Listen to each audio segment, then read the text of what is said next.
Ron Rivera's firing going into this offseason was a foregone conclusion.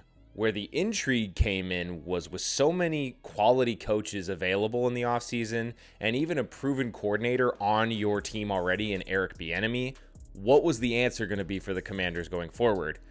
A few weeks ago, we got the answer, and that was Dan Quinn. To give a quick summary of Dan Quinn, in case you don't know, he's been a coach for a long time in the NFL. He really cut his teeth in the Legion of Boom years with the Seattle Seahawks.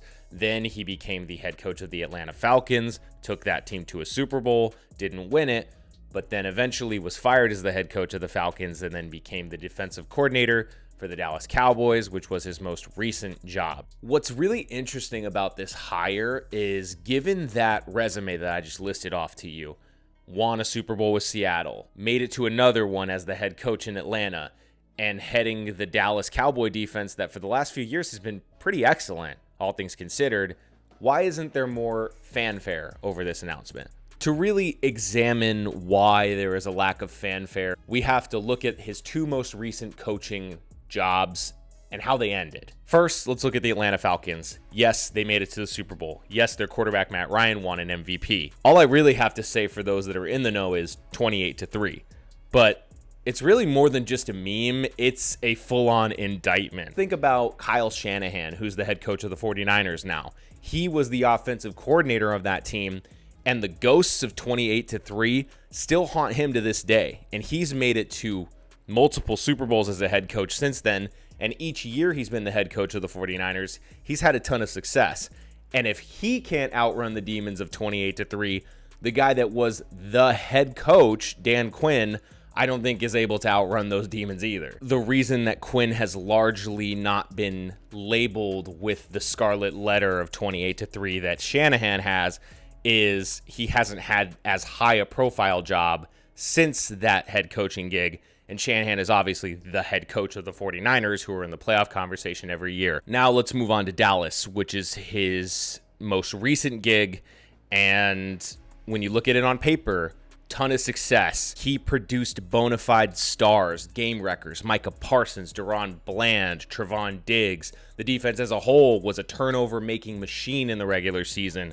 When you look at the tape, they beat up on lesser competition.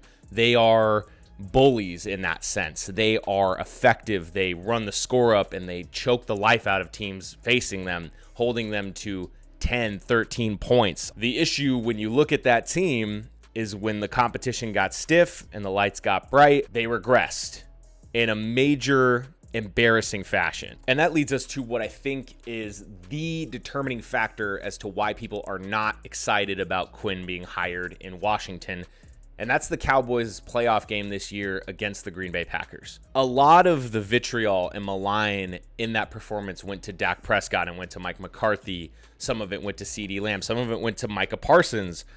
But in my opinion, not enough went to Dan Quinn, at least in a general sense. Because when you tune into First Take, when you tune into First Things First, all of these podcasts and shows talking about what went wrong, the blame is focused on Dak Prescott. It's focused on Mike McCarthy. Why?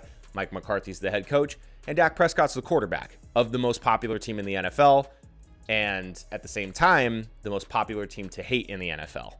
It's not as easy for a everyday person to see the schematic defensive inconsistencies that allowed the Packers to just roll the Cowboys at home this year. When I watched that game, I saw a defense that was underprepared. It looked lethargic and honestly just looked like it completely underestimated its competition and was looking further down the road. And I saw scheming decisions that were frankly unacceptable for a coach above the high school level, let alone the coordinator for the premier franchise in the NFL. A perfect encapsulation of this was how the secondary would line up pre-snap in the second half of this game. To give you the context in case you didn't watch, Dallas is getting their ass kicked at this point. Green Bay has absolutely no motivation to throw the ball on first or second down in any way. They have a massive lead. They're trying to protect it. They're trying to burn clock. So why on first and second down situations where you know they're running the ball are your safeties lined up so far back and your corners are also giving them way too much room? It's frustrating seeing this from a coordinator who has the experience and should know better, like Dan Quinn. Another thing is blown coverages. Yes, to an extent, it's on the player that's on the field, but when it happens over and over and over again, some of these mistakes are unacceptable from a professional football player, to the point where this should be drilled out of you in practice, and it absolutely cannot happen in the biggest game of your season. I think some of the motivation and lack of drive that was shown across the team can be attributed to the head coach, Mike McCarthy. I think it can be attributed to the players themselves for not showing up. When you have demonstrated over and over again this season that you have the ability to be nasty, be mean, take everything personal, and beat up on a team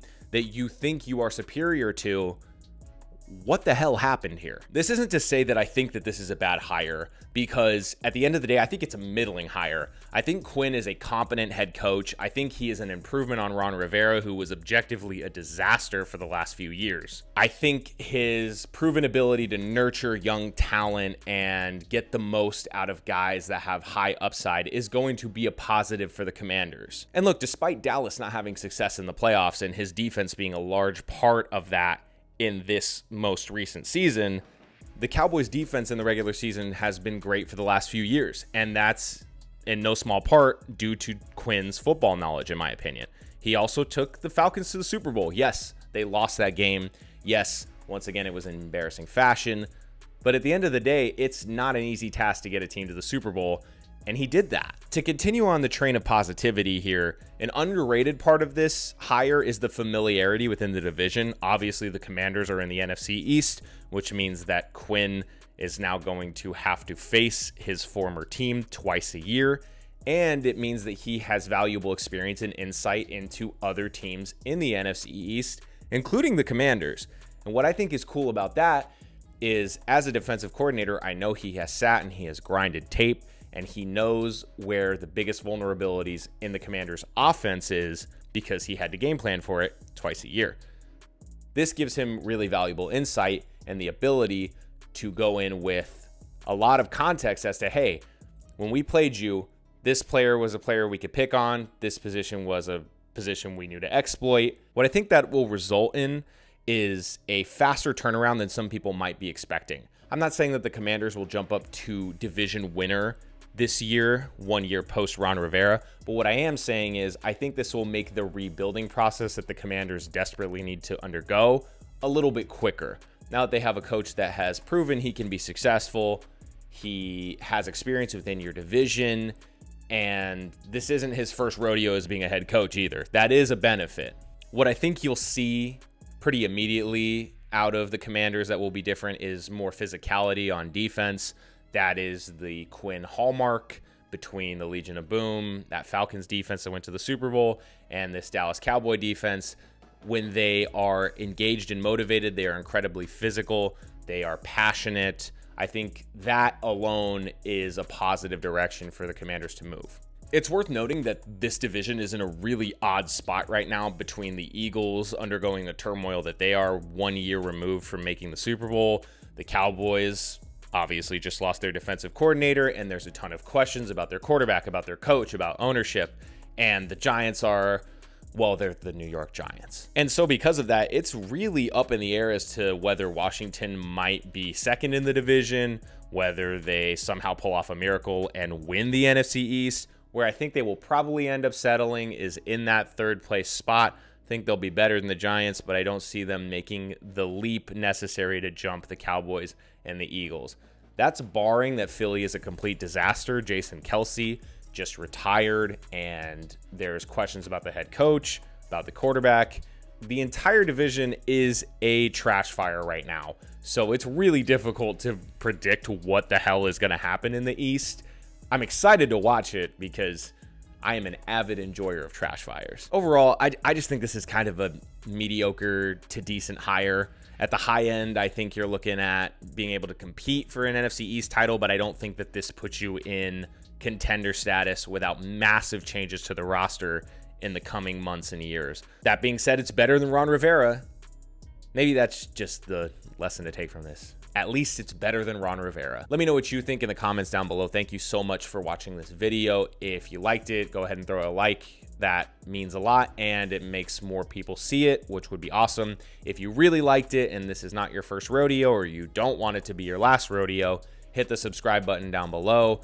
I have officially finished each of the individual videos for talking about each NFL head coaching hire. So in the coming days, I will be shooting, editing, and publishing a ranking video where I rank all of the head coaching hires from this hiring cycle. Thank you again so much for watching. I really appreciate your time. Take care, and hopefully I will see you next time.